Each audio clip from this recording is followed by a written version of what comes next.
Heureux mariage au couple marié.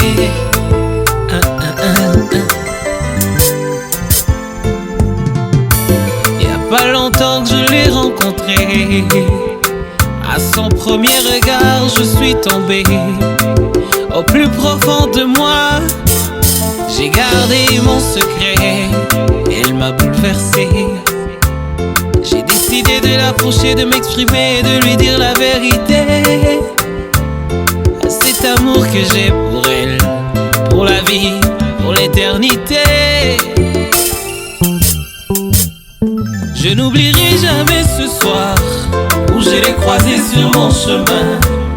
Et le destin nous a fait voir que pour nous la vie c'est en commun. Je n'oublierai jamais ce jour, jour où nous venons vous inviter à rehausser de votre présence, célébrer l'amour et la confiance. Vivons nous deux, oui nous deux, plus jamais seuls, désormais à deux.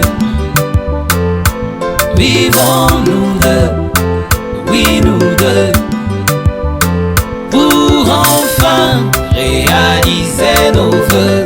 Délices et Dieu donné.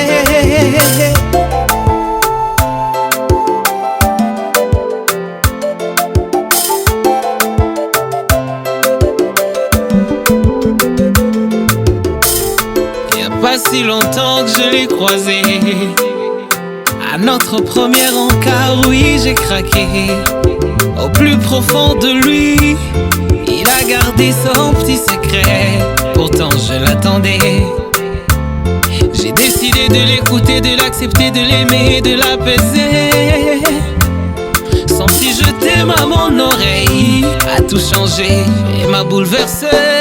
Je n'oublierai jamais ce soir où je l'ai croisé sur mon chemin. Et le destin nous a fait voir que pour nous la vie c'est en commun. Je n'oublierai jamais ce jour, jour où nous venons vous inviter à rehausser de votre présence, célébrer l'amour et la confiance. Vivons nous deux, oui nous deux, plus jamais seuls, désormais à deux. Vivons nous deux, oui nous deux, pour enfin réaliser nos vœux. Ok, Junior Miaka, avec toi je m'engage pour la vie. Devant Dieu, les hommes et l'église, toi et moi sommes unis aujourd'hui, pour le meilleur et pour le pire. Je te remets donc cet anneau engagé en témoignage de mon cœur de croyance et de mon amour constant pour toi. Vivons nous deux, oui nous deux, délaissés, Dieu de l'égard, désormais à deux. Vivons nous deux, vivons nous deux, nous deux, oui nous deux, nous deux.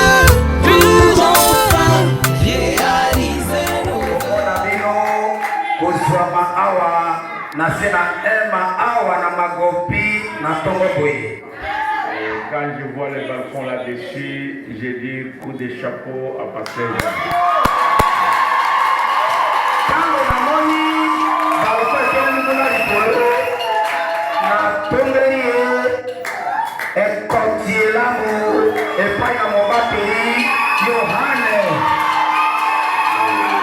Je dis aussi à vous de continuer comme ça à servir le Seigneur.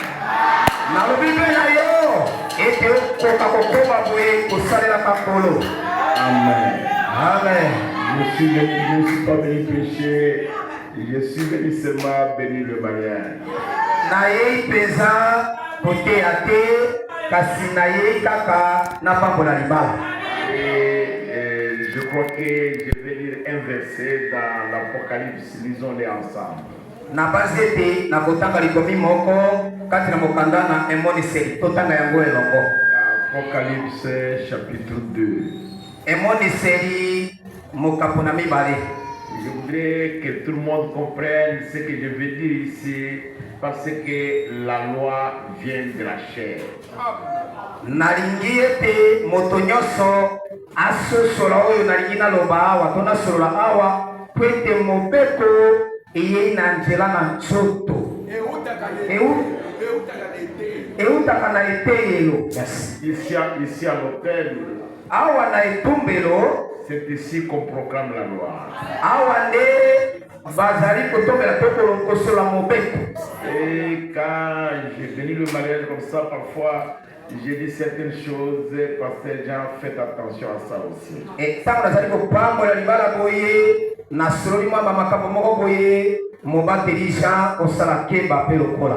Et les parents, pour les enfants, pour les filles et les fils, les jeunes gens qui veulent se marier, prenez ça à cœur. Boti bapalanga to bato balingi kobala na bokamata likambo yango na motema mpenza. Nous lisons dans l'Apocalypse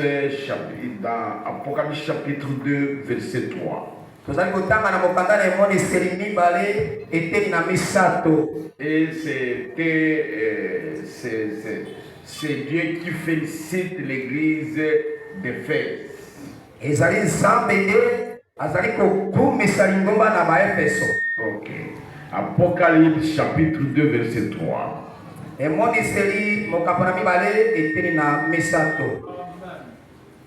Je peux commencer au verset 2. Je connais tes œuvres, ton travail et ta persévérance.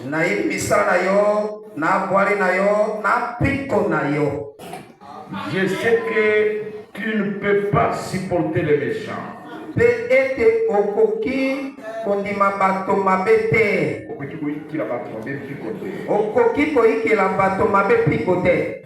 Que tu as éprouvé ceux qui se disent apôtres et qui ne le sont pas.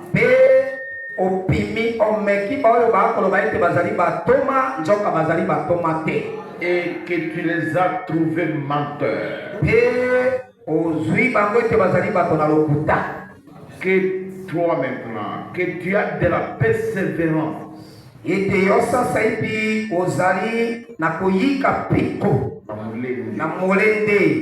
tu as souffert à cause de mon nom. Et que tu ne t'es point lassé.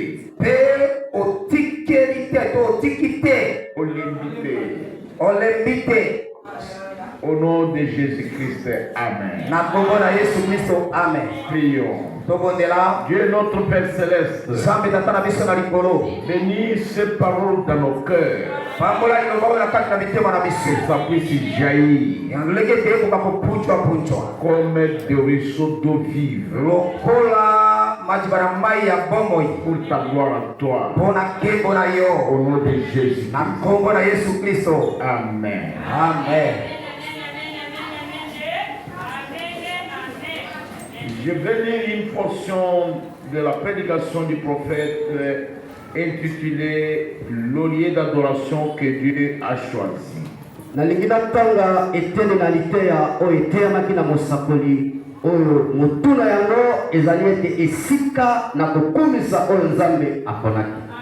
Et c'est prêché le 20 février 1965. Eteamaki na mikolomia sanza tukumi bale sanza ya mibale mubu kotoloko kama libwa na tuku motoba. Tuku motoba na mitano. Je vais lire le paragraphe 60 jusqu'à 63. Na inatanga na eteni ya tuku motoba kilo tuku motoba na misato. Remarquez. Wetala. C'était un agneau mâle. Ezalaki mwana pate oya mobali. Un lui et pas une elle. Ezalaki ya mwasi te. Ezalaki ya mobali. Pas une église. Ezali lingomba te. Mais son nom à lui. Kasi kombo ya ye, kombo na ye. Pas son nom à elle. Kombo oya ye a mwasi te. Là où il allait rencontrer les gens, kuna esika azalaki kokende kokutana na bato. Ce n'était pas dans son nom à elle, Ezalaki te kati na kombo oyo ya mwasi, mais dans son nom à lui, l'agneau. kasi kati na kombo na ye ate ya mobali. Maintenant, Sasa hivi nous disons l'église, la grande puissante église. tozali koloba lingomba monene oyo na Nzambe. Elle a fait ceci et elle a fait cela. Esalaki boye pe esalaki yango. Elle a bravé les orages. Epukaki ata ba mipepe. Nous avons augmenté en nombre. Tokoli penza na elilingi tokoli En nombre. na motango we. Nous sommes nombreux. Tokoli ebele. Nous sommes une église puissante. Tozali lingomba oranguya. Elle a du poids. Elingi oloba nini? Elle a du poids. Ezali na kilo. Parce que parfois, quand les gens deviennent nombreux, Parce que mbala mingi tango bato bakomaka mingi, quand l'église devient grande, tango lingomba efuluki, et les gens se glorifient à cause de l'église. bato mingi bazalaka na lolendo mpo na ntina na lingomba. Mais écoutez le prophète. Kasi boyoka mosakoli. Mais Dieu n'a jamais rien dit d'une elle. Nzokande Nzambe alobaki ata moke te mpo na ntina na yango mwasi lingomba. Ok. Il a dit lui, c'est lui qui est le lieu de rencontre. Alobaki ye oya mobali pate mobali yende sika oyo na kokutana. L'agneau. Mwana te ya mobali. Pas l'église. Lingomba te. Pas son nom à elle. Kombo oya ye te ya mwasi. Mais son nom, il y a lingomba. Lingomba. Mais son nom à lui. Kasi kombo na ye mobali oya mobali. Il n'a pas mis son nom à elle nulle part. Acheki kombo na ye na lingomba ata esika moko te. Il a mis son nom à lui en lui. Acheki kombo na ye kati na ye pate ya mobali. C'est vrai. Solo. Notre lieu de rencontre avec Dieu, Esika na biso ya kokutani na Nzambe, ce n'est pas à l'Aigle Tabernacle. ezali awa na Aigle Tabernacle te. Ce n'est pas l'Assemblée chrétienne de Kisangani. Ezali kuna na Assemblée chrétienne ya Kisangani te. Ce n'est pas à Gauchère. Ezali na Goshene Ce n'est te. pas à Peignère. Ezali na Peniel te. Mais le lieu de rencontre avec Dieu, Kasi esika na kokutani na Nzambe, c'est en Jésus-Christ. ezali nde kati na Yesu Kristo. Mais Aigle Tabernacle, Kasi Aigle Tabernacle, Assemblée chrétienne de Kisangani, Assemblée chrétienne ya Kisangani, ainsi de suite. oyo na oyo, Ce sont des lieux de rassemblement. ezali kaka bisika ya kokutani ya bato. Mais où nous venons apprendre comment nous rencontrer avec Dieu. Esika toyaka koyekola lolenge nini ya kokutana na Nzambe. Comment l'adorer. Lolenge nini tokumisa ye. Dieu n'a pas mis son nom dans une église. Nzambe atiaki kombo na ye na lingomba moko te. Non, Dieu a mis son nom dans son Fils, le Seigneur Jésus. Nzambe atiaki kombo na ye kati na mwana na ye kombo Yesu Kristo. Suivez-moi bien. Bolandanga malamu. C'est pourquoi tout ce que nous devons faire, Pona tina na yango nyonso oyo esengeli tosala, ou parole ou acte, na maloba to na bikela to misala, nous devons le faire au nom de Jésus-Christ. esengeli tosala yango na kombo na Yesu Kristo. Si nous prions, Soki tozali kobondela, nous devons prier au nom de Jésus. tokoki kobondela na kombo na Yesu. Nous demandons quelque chose, Soki tozali kosenga eloko moko, nous devons le demander au nom de Jésus. esengeli tosenga yango na kombo na Yesu. Si nous marchons, Soki tozali kotambola, nous marchons au nom de Jésus. totambola na kombo na Yesu Kristo. Si nous parlons, Soki tozali koloba, nous parlons au nom de Jésus. toloba na kombo na Yesu Kristo. Si nous baptisons, Soki tozali kobatisa, nous baptisons au nom de Jésus. tobatisa na kombo na Yesu. Car tout ce que nous faisons en parole ou en acte, Po ete nyonso oyo tokosala na maloba to na bikela misala, faites-le au nom de Jésus. osala yango na kombo na Yesu Kristo. Et vous me comprenez bien. Ozali kososola ngai malamu. Je ne veux pas pas aller chez un frère pour aller critiquer un autre frère. Je ne veux pas aller chez une sœur pour aller la convoiter, pour la courtiser. Non, non, non, non. Je vais marcher au nom de Jésus. Comme je vais à la campagne d'évangélisation, je vais au nom de Jésus-Christ. Si vous marchez, marchez au nom de Jésus. Je ne veux pas parler à une sœur ou à un frère pour l'entraîner dans le péché. Jamais. Pour aller critiquer. Ou bien pour aller dire de mauvaises choses. Non, je dois tout faire au nom de Jésus. Parlons au nom de Jésus. Marchons au nom de Jésus. Venons à l'église au nom de Jésus. Alors comme ça nos pensées seront pures.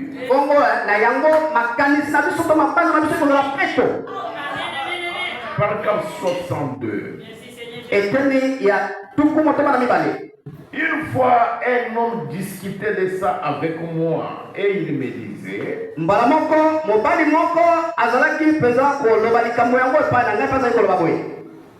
frère Branham, ma femme, il disait, elle, son nom est une telle.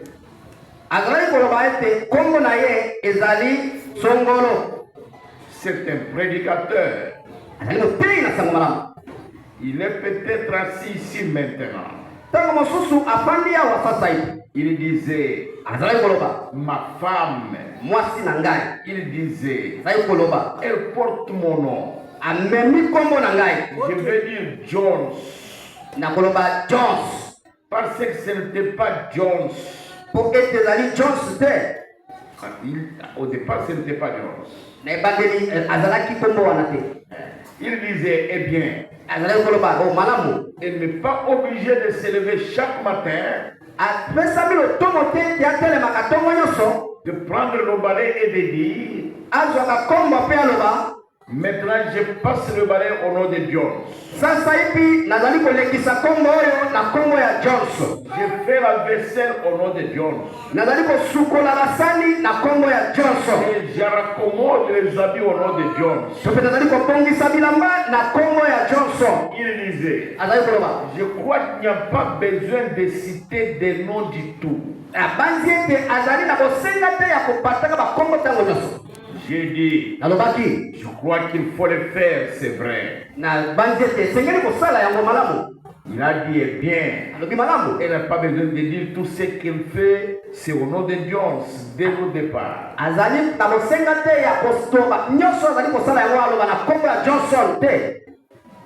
Est-ce que vous comprenez cela? Une femme normale, dans la maison de son mari, elle ne peut rien faire sans avoir l'autorisation au préalable de son mari. Ma soeur, vous voulez aller au ciel. Une femme, quand elle sert son mari, elle sert Dieu.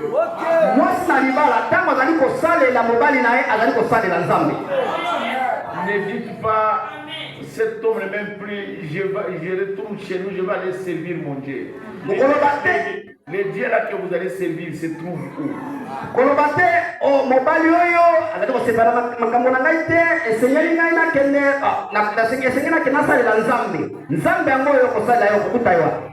Il se trouve où? Si tu voulais servir Dieu, tu n'allais pas te marier. Mais là, ta manière de servir Dieu, c'est d'être soumise à ton mari.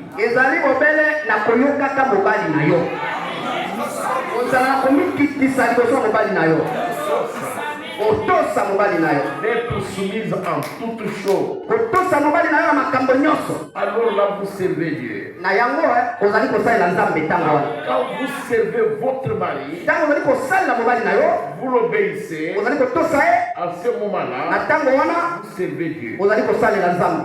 Je ne sais pas si mes sœurs comprennent ça. Na yebi te soki bandeko basi bazali kososola yango. Une femme qui n'est pas soumise à son mari, Mwasi oyo atosaka mobali na ye te. qui ne respecte pas son mari, Atosaka mobali na ye te. même si elle parle en langue, Ata soki azali koloba na kota. même si elle prophétise, Ata soki azali kosakola. même si elle voit des visions exactes, Ata soki amonaka bimono mpe bikamwa kokokisama. elle n'est pas une chrétienne. Azali mokristo te. Elle est comme toutes les païennes qui marchent.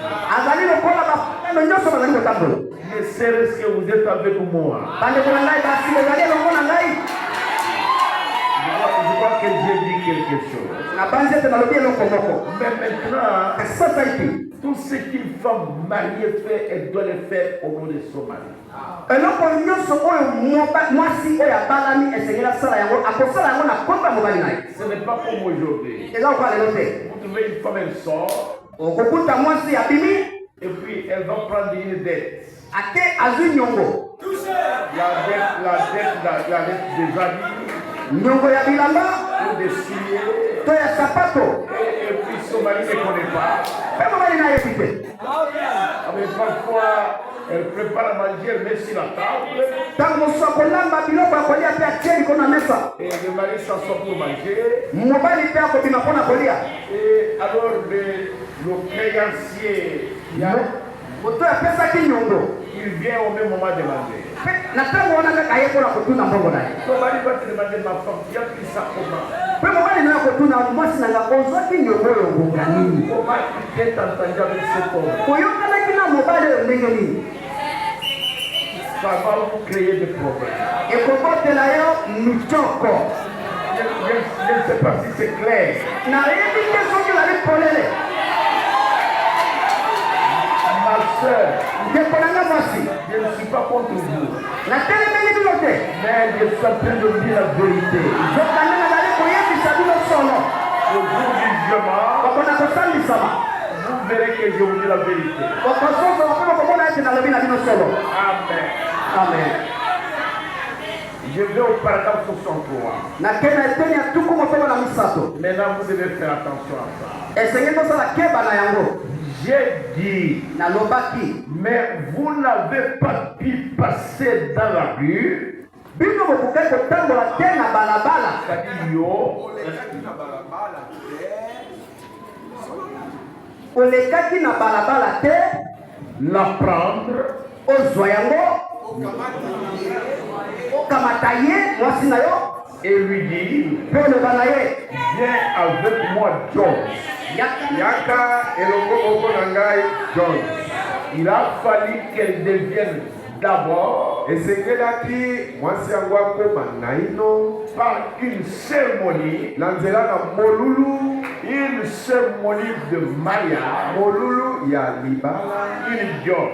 mwasi ya John. Sinon, Soki bongo te, vous vivez dans l'adultère. oza kobika kati likutu. Et si vous êtes baptisé de n'importe quelle autre manière, Bongo soki mpe obatisama na lolenge mosusu nyonso, et dans le nom de Jésus-Christ, libanda na kombo ya Yesu Kristo, c'est un baptême adultère. eza libatisi ya ekoko Il ne se trouve pas dans la Bible. oyo ezwami na Biblia te. Ensuite, Na nsima tout ce que vous faites en parole ou en acte, manso bokosalaka na maloba to na misala, faites-le au nom de Jésus. bosalaka yango na kombo ya Yesu. Après ça, Nsima na ce yango que vous faites, oyo bozosala, vous devez d'abord prendre son nom. esengelaki na ino okamata kombo na ye. Je ne sais pas si c'est clair. Na ye te soki eza poli.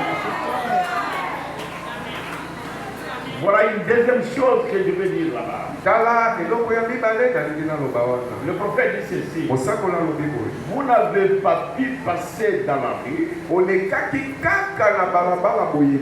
Vous la prenez.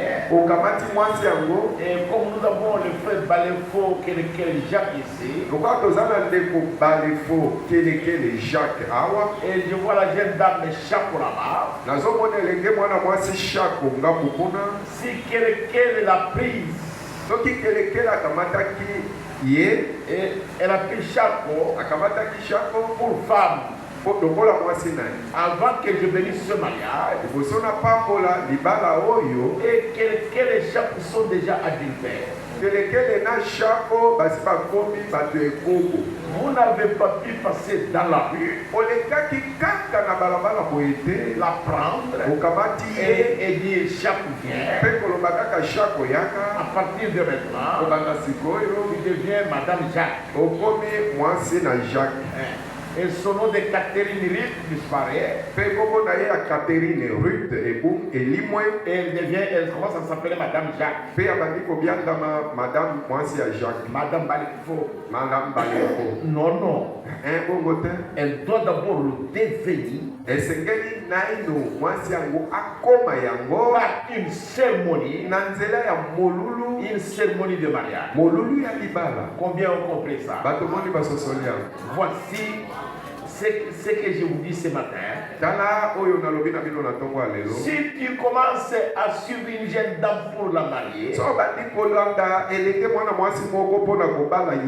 tu vas te présenter chez ses parents. Après vous donner la dot. Parfois vous avez même au mariage civil.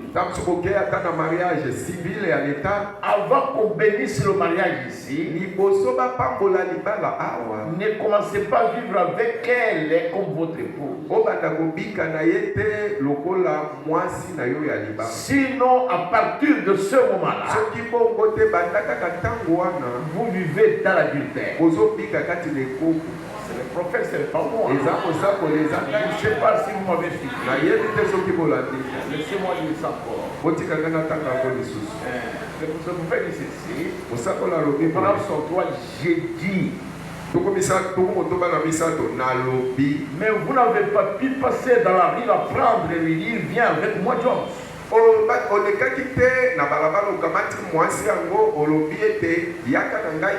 Il a fallu qu'elle devienne d'abord par une cérémonie de mariage, une Jones.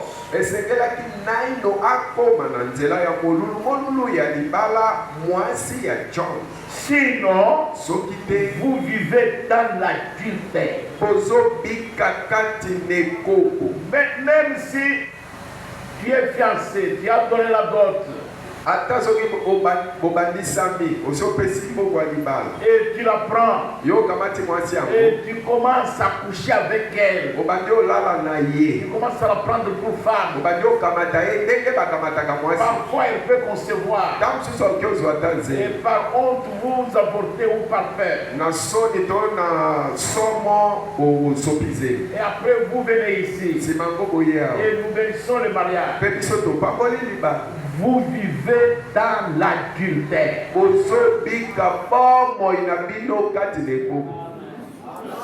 Soyez patient. Ne mangez pas sans qu'on ait béni la nourriture. Et vous, jeune dame, quand vous le faites avec votre fiancé, vous devez noter que vous êtes déjà marié. Si les fiançailles n'aboutissent pas au mariage, à ce moment-là, pasteur, les deux personnes-là, elles sont divorcées. C'est ce que le prophète a dit dans le cas de Billy Paul. Vous êtes déjà marié. Et quand vous l'avez touché, c'est fini, vous êtes marié. À ce moment-là, si vous la laissez, vous allez prendre une autre femme. Vous vivrez dans la dignité toute votre vie et vous êtes divorcé. Bozo bika yona mwasi oyo keko kamataye na ekoko bongo inabino mobimba pe yo oza mobali okoma libala liboso. Et là où elle va, elle est divorcée. Pe yepe kuna kei aza mwasi oyo akoma libala. Mais si vous l'avez déjà touché, Kasi soki oso simbi vous venez ici oya et j'ai béni. pe yo ngana pamboli. Ça ne sert à rien. Eza na ntina La pete. bénédiction là, c'est une malédiction. Lipamboli oyo ngana pamboli yo bino wana eza nde bilakeli mabe likolo na bino. Il était même mieux que je ne bénisse pas ça. Ezalaki ata malamu napambola te. Pasteur Jean, Pasteur Yohani si des jeunes gens sont fiancés ici soki bilenge mibale basi babandisami awa et ils commencent à vivre, à consommer le mariage avant que ça soit béni. mpe babandi kobika deja bongo ya libala nano libala epambolami te. À ce moment-là, Na ntango wana ne bénissez pas ce mariage-là. pambola libala wana lisusu te. Ils sont déjà bénis. Bango basi bapambolami Ils ont déjà vécu. basi babiki elongo. Il n'y a rien à bénir là-bas. Yo okoya kopambola lisusu eloko nini? Parce que la chose est déjà suyée au départ. Eloko oyo yo lingaki opambola esi ezwi mbindo liboso okopambola nini? C'est dur, mais c'est la vérité. Likambo yango eza makasi me eza solo bongo. Je vais lire la dernière écriture avant de venir le mariage. Nazotanga likomi ya suka liboso napambola libala. Je vais lire dans l'âge de l'église d'Éphèse, Nalingi natanga kati na eleko ya lingomba ya Efeso. 17 décembre 1960. Eteyambi mwa sanza mitano sanza ya zomi na mibale 1960. 5 décembre Mokolo na sanza mitano sanza ya zomi na mibale 1960. mobuko tokama libwatu kumotoba. Je vais lire là-bas. Nalingi natanga wana. C'est ce que nous avons lu dans l'Apocalypse. Yango nde totangaki na emoniseli. Que tu as de la persévérance. Yete yo ozali na etingia. Que tu as souffert à cause de mon nom. Ete yo nyokwi mpona nkombo na ngai. Et que tu ne t'es pas lassé. Mpe olembaki te otikeli te. Je commence au paragraphe 120. Nazobanda na paragraphe kama na tuku mbale. Et je vais au paragraphe 127. Nakosuka na tukumi kama na tuku mbale na sambo. Laissez-moi lire ça. Kotikaka na tanga. À cause de mon nom. Mpona ntina ya nkombo na ngai. Avez-vous remarqué qu'ils avaient de la persévérance? Bomonaki ete bazalaki na etingia. Ils ont souffert à cause de quoi? Banyokwaki mpona nini? Son nom. Mpona nkombo na. Voyez-vous Bomoni que ce nom demeure dans cette église. ete nkombo wana eza kowumela kati na lingomba wana. Non, c'est le souhait du prophète. Que ce nom demeure dans cette église. Ezali nde kolinga ya kosakoli alobi ete tika ete nkombo wana ewumela kati na lingomba oyo. Maintenant, observez bien au cours de la... Observez bien comment cela a été progressivement abandonné au profit de notre nom, voyez-vous. Botala malamu ndenge nini nkombo wana basundolaki yango bakamati nkombo mosusu. Mais ils ont souffert à cause de son nom pour garder le nom de Jésus-Christ au-dessus de toute église, au-dessus de toute autre chose. Bongo banyokwaki mpona nkombo na ye mpona kobatela nkombo ya Yesu Kristo likolo na lingomba nyonso. Kobatela nkombo ya Yesu Kristo likolo na eloko nyonso. Tout. Nyonso. Vous allez vous fiancer, faites-le au nom de Jésus. Ok, kobandisa mwasi. Ok, obandina mobali. Esala yango na nkombo na Yesu. Faites tout. Nous voulons garder le nom de Jésus au-dessus de toute chose, au-dessus de toute église. Tolingi tobatela nkombo na Yesu likolo na biloko nyonso, likolo na lingomba nyonso. Que ces noms-là demeurent dans cette église. Ete nkombo wana ewumela na lingombo oyo. Qu'il ait la première place. Nkombo wana nkolo azala na azwa esika ya liboso. Parce que la Bible dit quoi que vous fassiez, Kwete Biblia elobi ete nyonso nini bokosala en parole ou en acte, na maloba to na misala, faites-le au nom de Jésus-Christ. sala yango na kombo ya Yesu Kristo. Et c'est vrai, Eza solo. quoi que vous fassiez en parole ou en acte, Ata nini bokosalaka na maloba to na misala, suivez maintenant. bolanda sikoyo. Si vous célébrez un mariage, Soki yo ozopambola libala moko, le mariage de quelqu'un, libala ya motu moko, si vous ne le pouvez pas, soki okoki te, s'il y a de la confusion au sujet de leur mariage, soki nyamu to kokulunga ezali likolo na libala ngo na bango, ne les mariez pas du tout. kobalisa bango te. Voyez-vous, Omoni, si vous ne pouvez pas dire librement, je vous déclare marié femme au nom de Jésus-Christ. soki na bonsomi nyonso okoki koloba te na tatoli bino ete bozali bokomi mwasi na mobali na kombo na Yesu Kristo te, soki okoki osala yango te na bonsomi nyonso, Laissez ça tomber. kamata likambo yango bwaka pembeni, Laissez-les aller. tika bango babale bakende Très bien. malamu. Si vous voulez les baptiser, baptisez au nom de Jésus. soki kobatisa bango na kombo Si vous na devez faire quelque chose que vous ne pouvez pas faire au nom de Jésus, ne touchez pas à ça. soki osengelaki osala eloko moko oyo okoki osala yango te na kombo ya Yesu, kosimba eloko wana te, Ne le faites pas. kosala yango te. Même si quand vous prêchez, toute la tontine ici peut tomber. Mais si tu ne peux pas le faire au nom de Jésus, ne touchez pas. Ata soki yo bandi koteya manjanja na banjete nyonso oyo epumbwi ezongi epumbwi, kasi soki okoki osala yango bongo te na kombo na Yesu, kopumbwisa yango te. Si vous êtes fiancé à un parrain frère Soki ozali fiancé na ndeko mobali moko et que ce frère-là brille, mpe ndeko mobali wana akotika na posa, il t'aime réellement. mais alingi yo mpenza, Il commence à te dire, ndeko mobali abandi oloba na yo, nous avons déjà fait un vœu.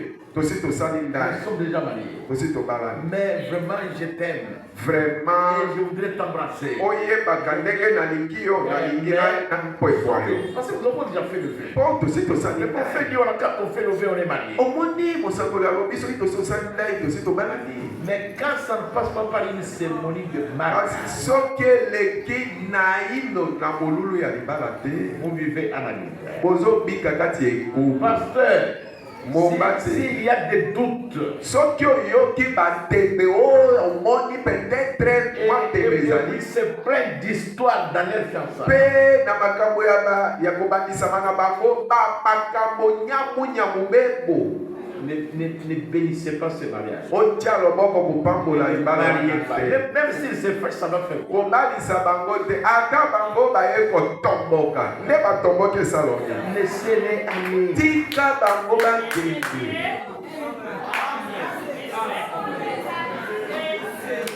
Bientôt, au mois de juillet, je vais pratiquement totaliser 49 ans de ministère. Na sanza ya sambo na kokokisa mibu 14 ya ntongo ya mosala na Nzambe. Et je suis toujours là. Naza kaka na mosala ya J'ai vu les Nzambe. gens se fâcher. Namona bato kotomboka, Et se fâcher. kosilika. Et j'ai vu les gens s'emporter. Namona pe bato kotomboka. Et j'ai vu les gens m'injurier. Namona bato kopinganga. Mais ils ne m'ont jamais changé. Mais babongola na lunga te. Restez avec le message. Tikala na sango. Même si tout le monde vous abandonne, pasteur, restez avec le message. Ata mutu nyonso asondoli yo pasteur, tikala na sango na la. Je pense que j'ai dit quelque chose. Abanzi na longelo kongo. Serviteur de Dieu, Bino basale ya Nzambe. ne jouez pas avec le message.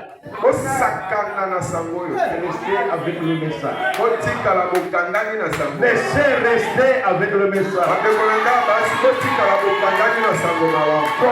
Combien ont compris? Bato moni basosoli. Et ceux qui ont compris disent Amen. Bayita soso baloba amina.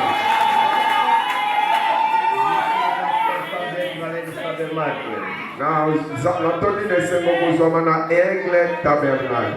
Frère Balefo, Kelekele Jacques, venez. Frère Balembo Kelekele Jacques Yaka. Montez ici, Jacques. Mata likolo.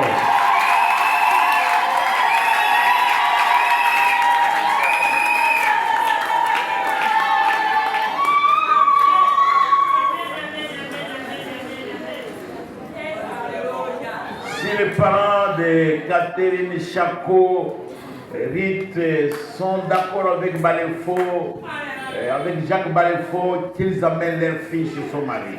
Qui va botter à Catherine, Baza, Bandimani, na Balefo, Jacques, Baka Matamana, na Bangoya, moi, si pas même aïe, pas au bali aïe.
Je voudrais poser la question au papa.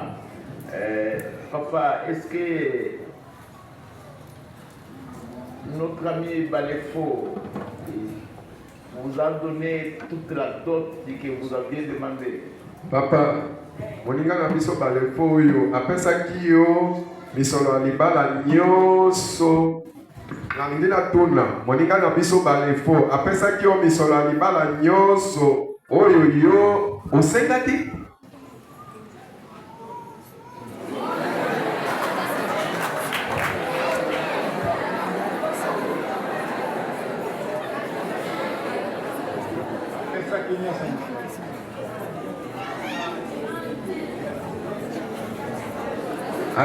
Hata deni haikubakia.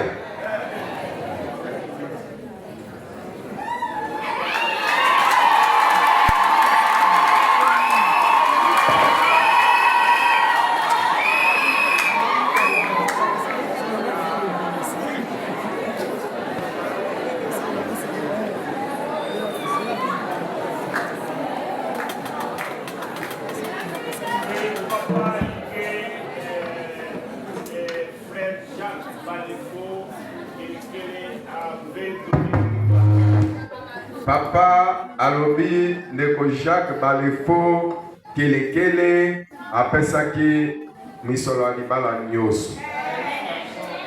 Logonya papa kamata mama mwasi na yo bozonga.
Ndeko Jacques, enlevez le voile du visage de Jacques que les gens la voient.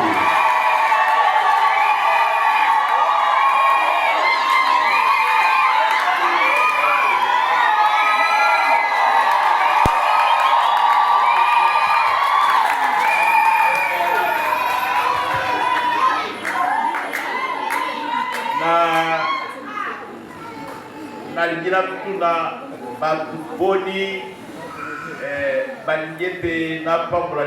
Je voudrais poser la question, combien de temps que je bénis ce mariage?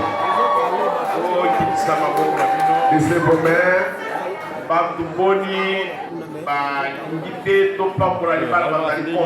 Combien sont contre? Ils ne veulent pas qu'on bénisse ce mariage. Je vois que tout le monde est d'accord. Avec votre permission, je vais bénir le mariage.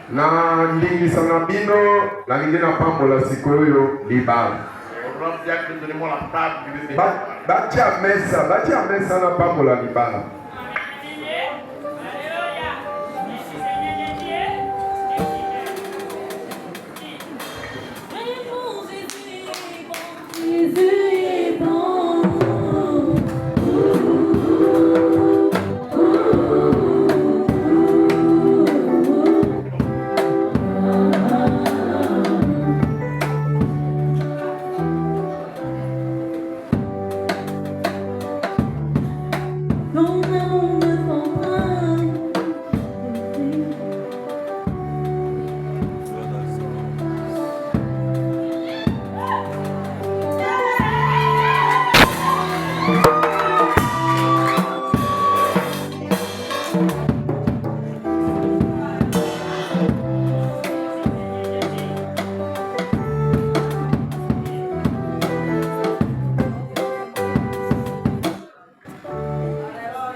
Frère Jacques Balefo prend la bague et fait la porter à ta bien-aimée Catherine Chako.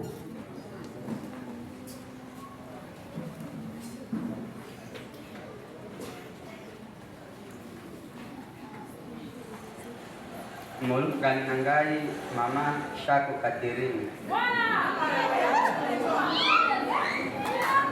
Mwasi nangai. Mkua ya misuni nangai.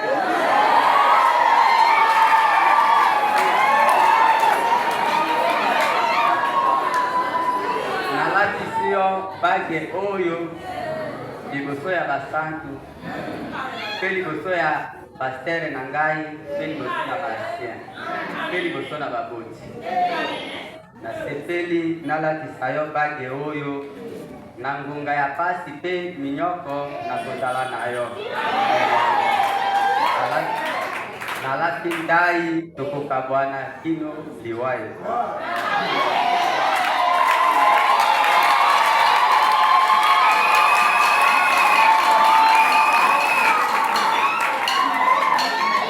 Catherine Chako, Amasabake, Nangisa, Jacques Balefo. Catherine Chako prend la bague, fait la porter à Balefo Jacques.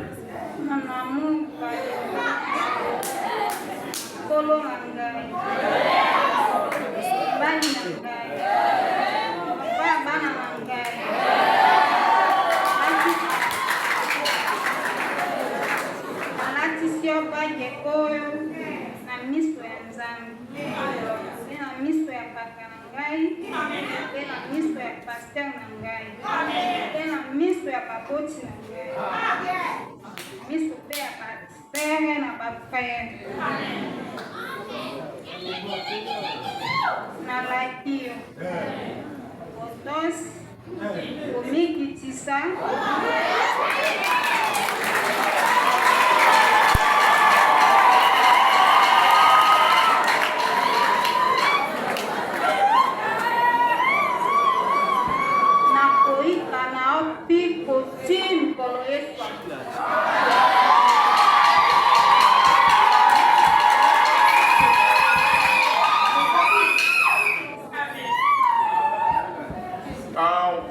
Quand les mariés se font les bêtises.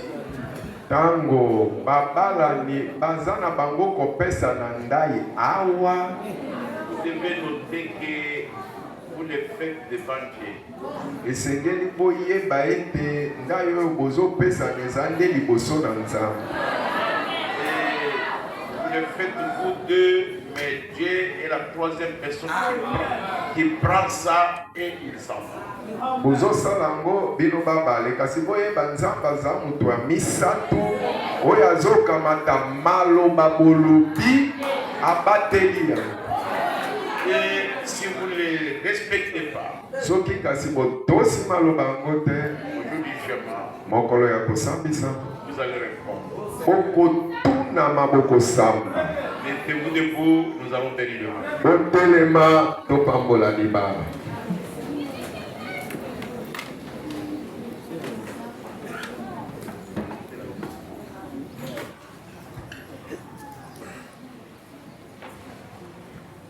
Dieu, notre Père Céleste, Nzambe tata na biso na likolo, Créateur des cieux et de la terre, mokeli ya lola pe na mabele, en tant que berger, nga lokola mokengeli ya etonga ce matin, na ntongo oyo, Seigneur Dieu, kolo Nzambe je déclare Jacques Balefo Kelekele natatoli ete Jacques Balefo Kelekele et Catherine Rite Chaco, na Catherine Rite Chaco ils sont mariés, ete babalani ils sont mari et femme mpe bakomi mobali na mwasi na ye au nom du Seigneur Jésus. na nkombo ya nkolo Yesu Kristo. Je les unis dans les liens sacrés du mariage au nom de Jésus. nakangisi bango kati na bikanganelo esantu ya libala na nkombo ya Yesu Kristo.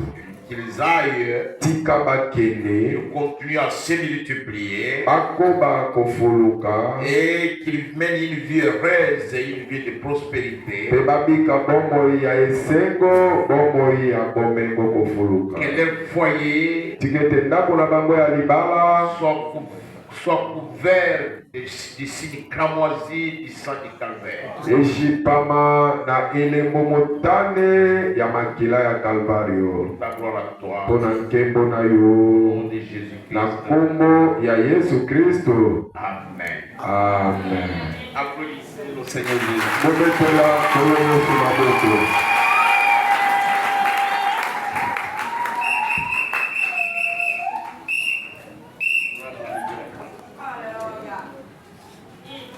balongola mesa.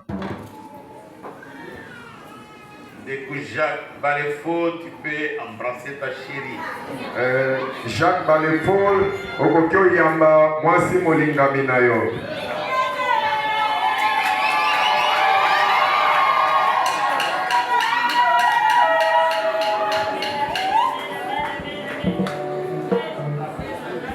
tia mesa tia kiti bafanda basinye.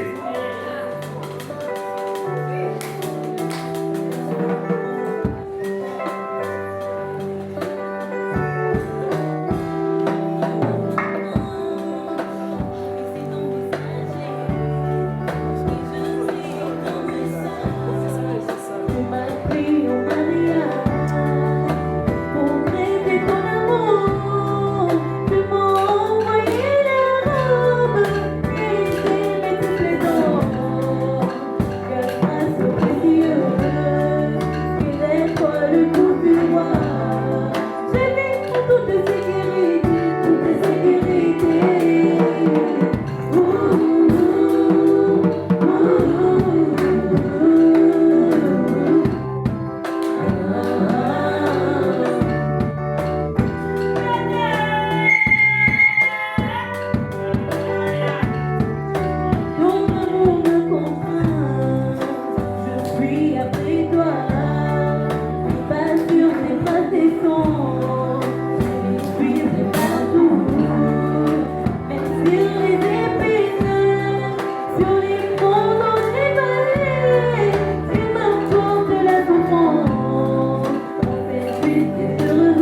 Kucha Mokoroto.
Je vais remettre ce certificat de mariage religieux à notre frère Jacques Balefo Kelekele qui est le chef de famille. Nakopesa mukanda ya kolakisa libalo epambolami na ndako ya Nzambe epai na ndeko na biso mobali Jacques Balefo Kelekele yende mokonzi ya libota. Bongo. Frère Jacques. Ndeko Jacques. Longonia. Ndeko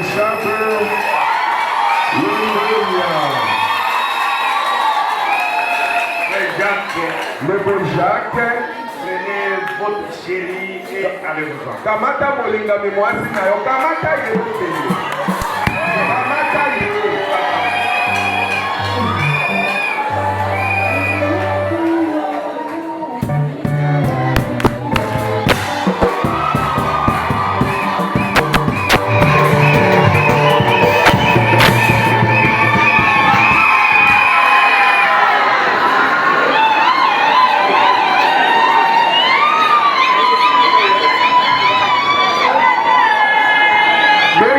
Boriemba,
ezali mpenza kitoko. Dieu vous bénisse. Nzamba pambola bino. Dieu vous bénisse. Nzamba pambola bino. Et nous pouvons apporter vos salutations à l'Assemblée mère.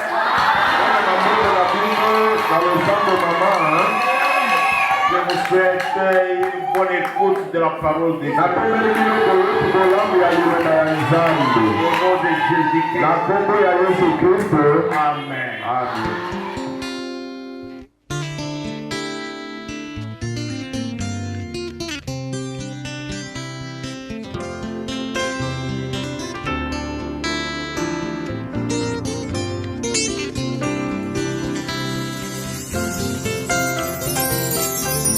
Je veux que nous fassions deux impossibles ici sur terre. Est-ce que tu le sais? Un homme pleinement soumis à Dieu et tout-puissant. Est-ce que tu le crois? Nous sommes égaux avec Jésus-Christ dans sa présence. Est-ce que tu le sais? Yes. Oh, la puissance de Dieu n'est pas de l'histoire.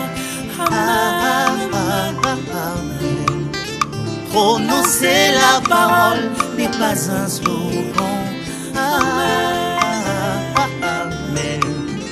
L'épouse a reçu le même ministère que le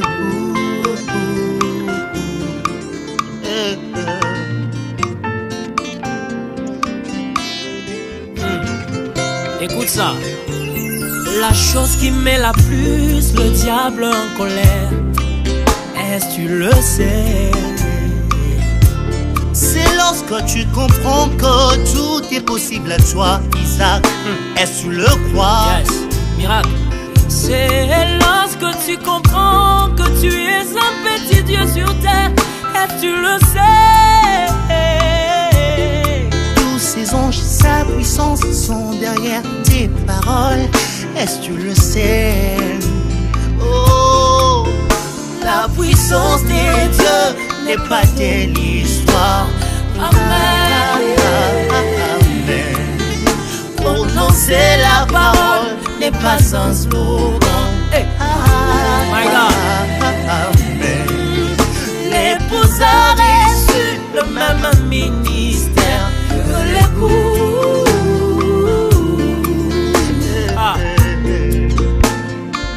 Merci Jésus. Tu es la reine des dieux, l'épouse du roi. Est-ce que tu le sais? Yes, Lord. Alors Esther prend la décision. Je signerai en mon nom. Oh, hey. Oh, tu as la délivrance de tout ton peuple. Est-ce que tu le sais? La guérison que tu cherches est en toi.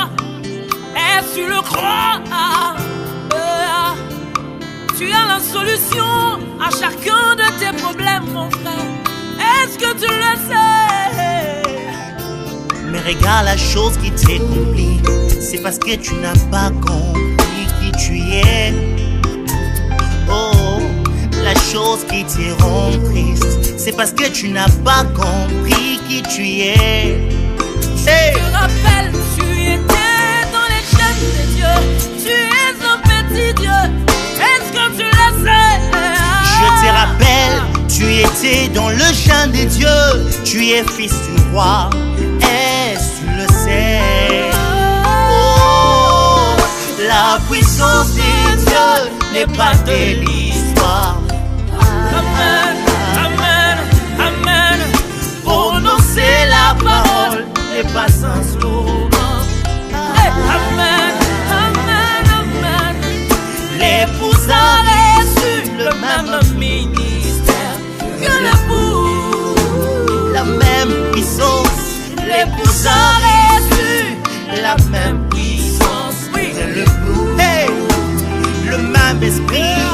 L'épouse a reçu le même esprit que l'époux. Le même père. L'épouse a reçu le même père que l'époux.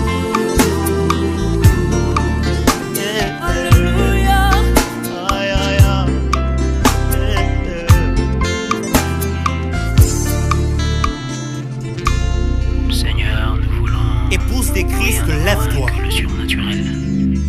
de Dieu, reconnais ta position. Que la paix quitte ton esprit. Nous allons déclarer ceci ensemble comme un salon. Je n'ai pas peur. Je me lève. Je suis un Dieu. Je n'ai pas peur. Je me lève. Je suis puissant. Hey, je n'ai pas peur. Je me lève.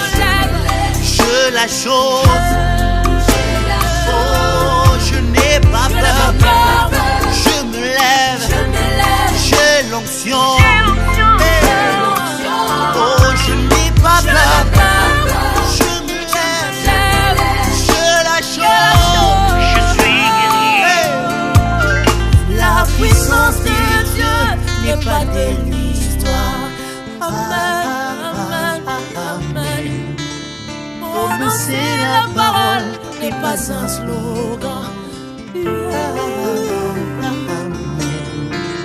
L'épouse riche de mon ministère. Que le bout, que le bout, que le bout, que le bout. Que Dieu te bénisse.